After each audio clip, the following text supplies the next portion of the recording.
Umar ரலியல்லாஹு அன்ஹு அவர்கள் தன்னால் நியமிக்கப்பட்ட நீதி அரசர்களுக்கு கடிதம் எழுதுவார்களாம்.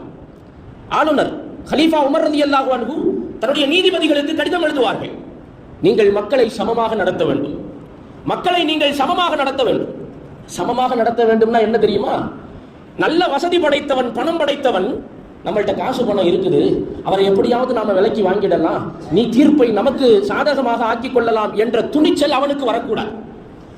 பணம் இருக்கிற ஒரே காரணத்தினால், பணமும் பணபலமும் அதிகார பலமும் இருக்கிற ஒரே காரணத்தினால் தீர்ப்பை எனக்கு சாதகமாக வளைத்துக் கொள்ளலாம் என்ற துணிச்சல் அவனுக்கு வரக்கூடாது.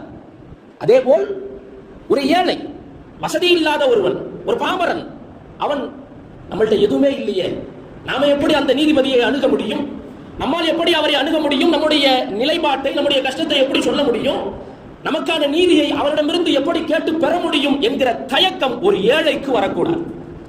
ஏழையாக இருந்தாலும் சரியே, பணக்காரனாக இருந்தாலும் சரியே, நீதி ஒன்றுதான், தீர்ப்பும் ஒன்றாகத்தான் இருக்க வேண்டும், மக்களை சமமாக நடத்த வேண்டும் என்று சையதுனா உமரே ஃபாரூக் ரலியல்லாஹு அன்ஹு அவர்கள் தன்னுடைய நீதிமான்களுக்கு, நீதி அரசர்களுக்கு கடிதம் எழுதுவார்கள் என்கிற வரலாற்று குறிப்பை நாம் பார்க்கிறோம்.